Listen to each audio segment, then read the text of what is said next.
जय माता दी दोस्तों, जय श्री हरि। स्वागत है आपका हमारे YouTube चैनल अभव्या वर्ल्ड में। दोस्तों, आज की इस वीडियो में हम विश्वकर्मा पूजा की पौराणिक कथा लेकर आए हैं और पौराणिक कथा के बाद हम विश्वकर्मा पूजा की विधि भी जानेंगे। विश्वकर्मा पूजा का पावन पर्व हर साल उस दिन मनाया जाता है जब सूर्यदेव सिंह राशि से कन्या राशि में प्रवेश करते हैं। पौराणिक कथाओं के अनुसार आज ही के दिन भगवान विश्वकर्मा का जन्म हुआ था। इस दिन भगवान विश्वकर्मा की पूजा करने का विधान है। उनकी कृपा से बिगड़े काम बन जाते हैं, बिजनेस और रोजगार में सफलता प्राप्त होती है। दुनिया के पहले वास्तुकार एवं इंजीनियर कहे जाने वाले विश्वकर्मा जी ने इस सृष्टि की रचना करने में परमपिता ब्रह्मा जी की सहायता की थी। उन्होंने सबसे पहले इस संसार का मानचित्र तैयार किया था। प्राचीन काल में जितनी भी राजधानियां थीं, उन सभी का निर्माण विश्वकर्मा जी के द्वारा ही किया गया था। यहाँ तक कि सतयुग का स्वर्गलोक, त्रेता युग की लंका, द्वापर की द्वारिका और कलयुग की हस्तिनापुरी सभी विश्वकर्मा जी के द्वारा ही रचित थे। सुदामापुरी की रचना के बारे में भी यह कहा जाता है कि उसके निर्माता भी विश्वकर्मा जी ही थे। इससे यह पता चलता है कि धन धान्य की अभिलाषा करने वालों को भगवान विश्वकर्मा की पूजा अवश्य करनी चाहिए। विश्वकर्मा जी को देवताओं के शिल्पी के रूप में विशिष्ट स्थान प्राप्त है। भगवान विश्वकर्मा की एक पौराणिक कथा के अनुसार प्राचीन काल में काशी में रहने वाला एक रथकार अपनी पत्नी के साथ रहता था। वह अपने कार्य में निपुण तो था, लेकिन स्थान स्थान पर घूमने पर भी वह भोजन से अधिक धन प्राप्त नहीं कर पाता था। उसके जीविकोपार्जन का साधन निश्चित नहीं था। इतना ही नहीं, उस रथकार की पत्नी भी पुत्र न होने के कारण चिंतित रहा करती थी। पुत्र प्राप्ति के लिए दोनों साधु और संतों के पास जाते थे, लेकिन उनकी यह इच्छा पूरी न हो सकी। तब एक पड़ोसी ब्राह्मण ने रथकार से कहा, तुम दोनों भगवान विश्वकर्मा की शरण में जाओ, तुम्हारी सभी इच्छाएं अवश्य ही पूरी होंगी। और अमावस्या तिथि को व्रत कर भगवान विश्वकर्मा का महत्व सुनो। इसके बाद अमावस्या को रथकार की पत्नी ने भगवान विश्वकर्मा की पूजा की, जिससे उसे धन धान्य और पुत्र रत्न की प्राप्ति हुई और वह सुखी जीवन व्यतीत करने लगे। दोस्तों, भगवान विश्वकर्मा की पूजा से जुड़ी एक और भी कथा प्रचलित है, जिसे मैं आप सबको सुनाती हूँ। सूत जी बोले, प्राचीन समय की बात है। मुनि विश्वामित्र के बुलावे पर मुनि और सन्यासी लोग एक स्थान पर सभा के लिए एकत्र हुए। सभा में मुनि विश्वामित्र ने सभी को संबोधित किया।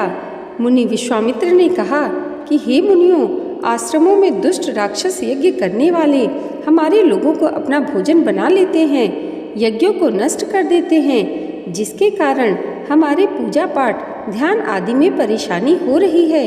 इसलिए अब हमें तत्काल उनके कुकृत्यों से बचने का कोई उपाय अवश्य करना चाहिए। मुनि विश्वामित्र की बातों को सुनकर वशिष्ठ मुनि कहने लगे कि एक बार पहले भी ऋषि मुनियों पर इस प्रकार का संकट आया था। उस समय हम सब मिलकर ब्रह्मा जी के पास गए थे। ब्रह्मा जी ने ऋषि मुनियों को संकट से छुटकारा पाने के लिए उपाय बताया था। ऋषि लोगों ने ध्यानपूर्वक वशिष्ठ मुनि की बातों को सुना और कहने लगे कि वशिष्ठ मुनि ने ठीक ही कहा है, हमें ब्रह्मदेव की ही शरण में जाना चाहिए।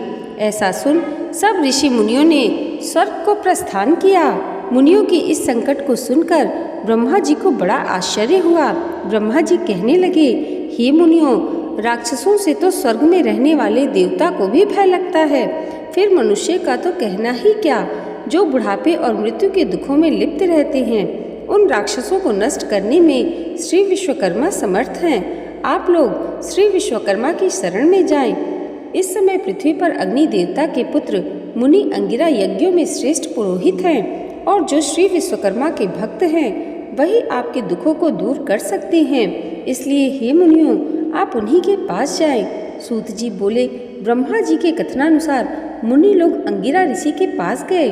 मुनियों की बातों को सुनकर अंगिरा ऋषि ने कहा, हे मुनियों, आप लोग क्यों व्यर्थ में इधर उधर मारे मारे फिरते हो?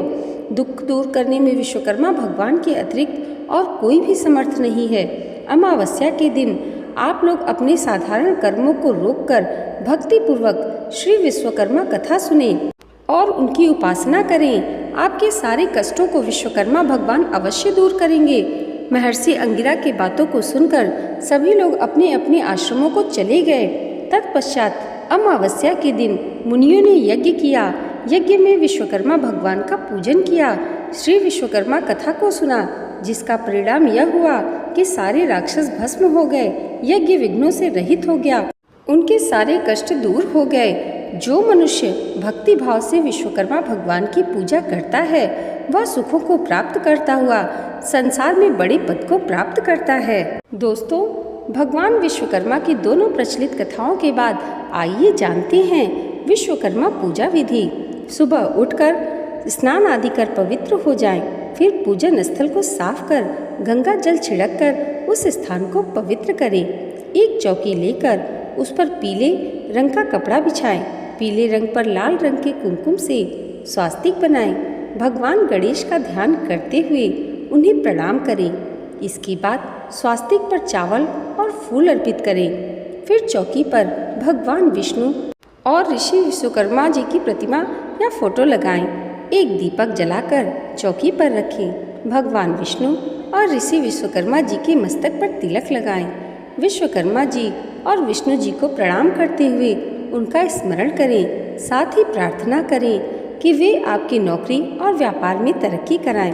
विश्वकर्मा जी के मंत्र का 108 बार जप करें। फिर श्रद्धा से भगवान विष्णु की आरती करने के बाद विश्वकर्मा जी की आरती करें। आरती के बाद उन्हें फल मिठाई का भोग लगाएं।